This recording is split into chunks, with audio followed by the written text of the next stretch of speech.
দুই পররাষ্ট্রমন্ত্রী, বাংলাদেশের পররাষ্ট্রমন্ত্রী এবং ভারতের পররাষ্ট্রমন্ত্রীর আলোচনার একটা বড় অংশ ছিল বাংলাদেশিদের জন্য ভিসা প্রক্রিয়া সহজীকরণ। এর মধ্যে এটা আলোচনা হয়েছে। আমরা আশা করছি এই আলোচনার যে বাস্তবায়ন অর্থাৎ ইমপ্লিমেন্টটা খুব দ্রুত শুরু হবে। সেটা কবে শুরু হবে আমরা জানি না, তবে দ্রুত শুরু হবে। একটা সম্ভাব্য তারিখ যেটা আমি পেয়েছি আমাদের সাংবাদিক মহল থেকে, ভারতীয় সাংবাদিক মহল থেকে, সেটা আমি এর আগে একটা ভিডিও দিয়েছিলাম, সেখানে বলেছিলাম 10 তারিখ মে মাসের। এমনটা হয়েও যেতে পারে, জানি না। মে মাসের 9 তারিখ অথবা 10 তারিখ আমি চায়না থেকে ফিরবো। তখন হয়তোবা ফেরার সময় হয়তোবা এমন একটা খবর আসতে পারে, এসেই হয়তোবা জোর দিয়ে এটা শুরু করে দিতে পারি। তবে ঘোষণা কবে আসবে সেটা জানি না। 10 তারিখ থেকে খোলার সম্ভাবনা আছে, হয়তোবা একদিন দুই দিন আগে থেকে হয়ে যেতে পারে। 10 তারিখ খুলবে এটাই যে নিশ্চিত সেটাও না। আমাদের সাংবাদিক মহল থেকে জানানো হলো যে এমনটা একটা সম্ভাবনা আছে 10 তারিখে। তবে বেশি সম্ভাবনা হচ্ছে যে নির্বাচন, যেহেতু নির্বাচনের ফলাফল ভারতের লোকসভা না, বিধানসভার নির্বাচনের ফলাফল যেটা 4 তারিখে দিবে, 7 তারিখ পর্যন্ত সর্বোচ্চ সরকার নতুন সরকার গঠন করতে হবে 7 তারিখের মধ্যেই। এরপরে একটা রেজাল্ট আসতে পারে। এখন কে ক্ষমতায় আসবে, বিজেপি আসবে না তৃণমূল কংগ্রেস আসবে, সেটা সময় বলে দিবে। তবে আমরা যেটা প্রত্যাশা করছি সেটা হচ্ছে যে সরকারি ক্ষমতায় আসুক, আমাদের ভিসা প্রক্রিয়া সহজীকরণ এবং ট্যুরিস্ট ভিসা চালু হোক। তবে ট্যুরিস্ট ভিসা চালু আগের মতো পূর্বের অবস্থা, যে আওয়ামী লীগের 15 বছর গিয়েছে, সে সময়ে যে বাংলাদেশিদের জন্য একটা স্বর্ণযুগ ছিল ভারতীয় ট্যুরিস্ট ভিসার, সেটা কিন্তু হচ্ছে না। এটা কনফার্ম থাকেন, 100% কনফার্ম থাকেন। কারণ আওয়ামী লীগ রিলেটেড যে কার্যক্রমগুলো তখন পরিচালনা হতো, সেটা কিন্তু নাই। এখন হচ্ছে ভারতের মনের মতো এখন কোনো সরকার নাই, সহজ কথা। যেহেতু নাই, ওই হিসেবে আমরা আগের মতো প্রত্যাশা করতে পারিও না। তবে বাংলাদেশ থেকে যতটুকু ছাড় দেওয়া হচ্ছে, ভারত থেকেও ততটুকুই আশা করি ছাড় দেওয়া হবে আমাদের এই ভিসাগুলোর ক্ষেত্রে। আগে যেমন আমরা কোনো কাগজপত্র রাখতো না, আপনার পাসপোর্ট ছবি দিলেই ভিসা হয়ে যেত, এমনটা কিন্তু ছিল আওয়ামী লীগের সময়ে। মানুষ 1 বছর মেয়াদি অনেক ভিসা পেয়েছে। করোনার পরে অনেকে 1 বছর মেয়াদি পেয়েছে, তো 6 মাস বেশি ছিল, সিঙ্গেলও ছিল। আমরা এখন তেমন বড় বড় প্রত্যাশা করছি না। আমরা করছি যে ট্যুরিস্ট ভিসাটা চালু হোক, বিশেষ করে যারা পূর্বে একাধিকবার যাতায়াত করা আছে তাদের ক্ষেত্রে একটু সহজীকরণ করা হোক। এমনও যদি হয় যে তারা নির্দিষ্ট লোকেশনে যেতে হবে, নির্দিষ্ট হোটেল যেটা আমরা আবেদন করার সময় দিয়ে দেবো ওখানে যেতে হবে, হোক, অসুবিধা নাই। বা নির্দিষ্ট লোকেশন বলতে যদি সিকিমের জন্য হয়, সিকিমে যাওয়া যাবে, অন্য কোনো প্রদেশে যাওয়া যাবে না, সেটা হোক, অসুবিধা নাই। যদি সিমলা মানালি বলে সেটাই হোক, অসুবিধা নাই। যদি কাশ্মীর কেউ যেতে চায়, কাশ্মীরই হোক, কোনো অসুবিধা নাই। আর মেডিকেল ভিসার ক্ষেত্রে তো মেডিকেল ভিসা শুনলাম যে আরো সহজ করবে, সেটা কতটুকু সহজ করবে সেটা আমরা জানি না। বলছে 1-2 সপ্তাহের মধ্যেই হয়তো এটা চালু করবে। আমরা তো এই সপ্তাহ যাচ্ছে, এখন আগামী সপ্তাহ যদি শুরু হয় তাহলে আমাদের জন্য ভালো, বা তারপর সপ্তাহ যেটাই হোক, আমাদের দরকার হচ্ছে ট্যুরিস্ট ভিসা সহজীকরণ। মেডিকেল ভিসাটা যতটুকু সম্ভব ইজি করুক। তার চেয়ে বড় কাজ হচ্ছে, সবচেয়ে প্রধান যেটা আমি মনে করি, ডাবল এন্ট্রি ভিসা। যারা দিল্লিতে এম্বাসি ফেস করতে ডাবল এন্ট্রি ভিসা প্রয়োজন, তাদের ক্ষেত্রে অন্তত এটা যেন একটা ছাড় দেওয়া হয় আমাদের সরকার থেকে, যেন তাদের কাছে রিকোয়েস্ট করা হয় এই ডাবল এন্ট্রি ভিসার ক্ষেত্রে যেন ছাড় দেওয়া হয়। অনেকে বলতে 90%ই ধরেন মেডিকেল ভিসায় ভারতে যাচ্ছে তাদের ডাবল এন্ট্রি কাজ করার জন্য, অর্থাৎ এম্বাসি ফেস করার জন্য। যদি মেডিকেল ভিসায় যায়, ফেরার সময় যদি কোনো প্রমাণ পায়, ইমিগ্রেশনে সিল মেরে দিচ্ছে, ব্ল্যাক লিস্টে ফেলে দিচ্ছে। এটা হলো তো আমাদের জন্য প্রবলেম। আমি আমাদের সরকারের কাছে আবেদন করছি, বা আমাদের সরকারের এটা নজরে আনা দরকার, যারা ডাবল এন্ট্রির জন্য এম্বাসি ফেস করতে পারছে না, এম্বাসি ফেস করতে না পারলে ইউরোপে যেতে পারবে না, ইউরোপে যেতে না পারলে বাংলাদেশে যে বেশি পরিমাণে রেমিটেন্স আসে, অল্প লোককে বেশি রেমিটেন্স পাঠায়, সেটা কিন্তু ইউরোপ থেকে পাঠায়, সেটা বন্ধ হওয়ার উপক্রম হচ্ছে।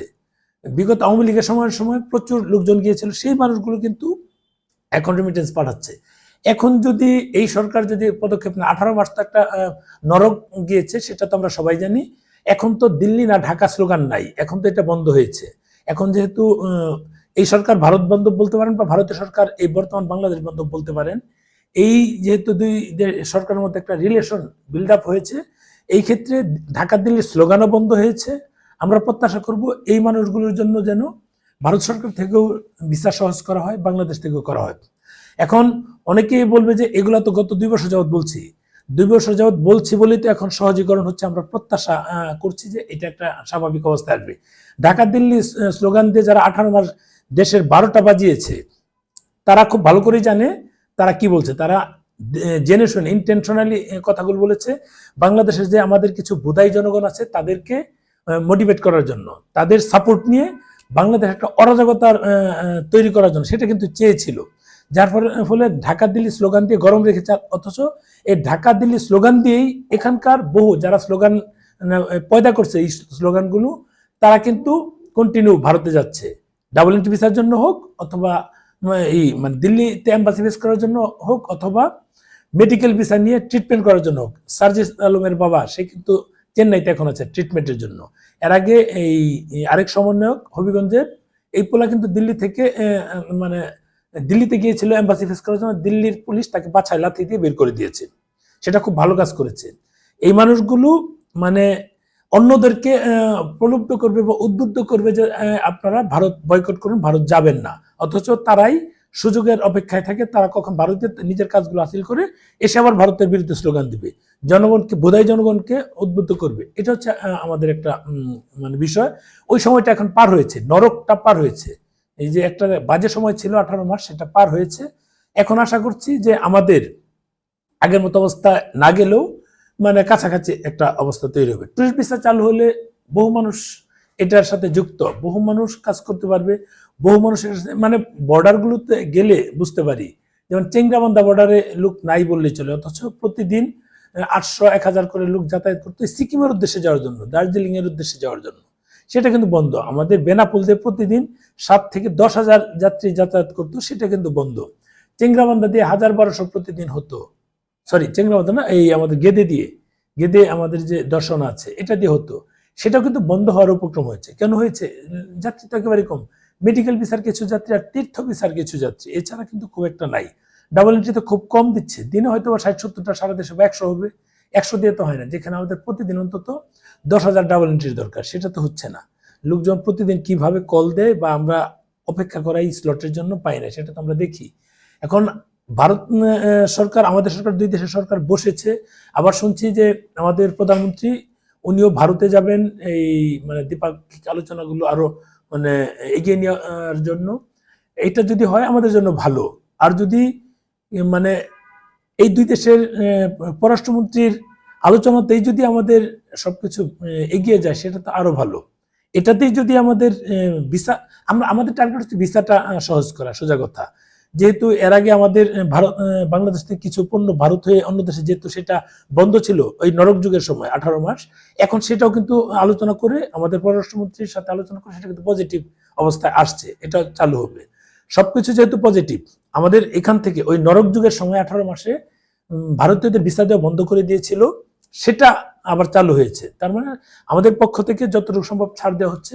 আশা করি ভারতের পক্ষ থেকেও ততটুকুই ছাড় দেওয়া হবে, যতটুকু ছাড় দিলে আমাদের মানে নিয়মিত যাতায়াতটা বৃদ্ধি পাবে। ওই নিয়মিত যাতায়াত বৃদ্ধি পাওয়ার জন্য আমাদের মানে অপেক্ষায় আছি। আমাদের প্রত্যাশা হচ্ছে যে এই নিয়মিত যাতায়াতের বৃদ্ধি পেলে যেমন সম্পর্ক বৃদ্ধি পাবে আমাদের, আমরা যারা ট্যুরিস্ট বিজনেসের সাথে, ট্রাভেল বিজনেসের সাথে যুক্ত আছি, আমাদের যাতায়াতটা বাড়বে, আমাদের সবকিছু অ্যাজ ইউজুয়াল প্রক্রিয়া আসবে।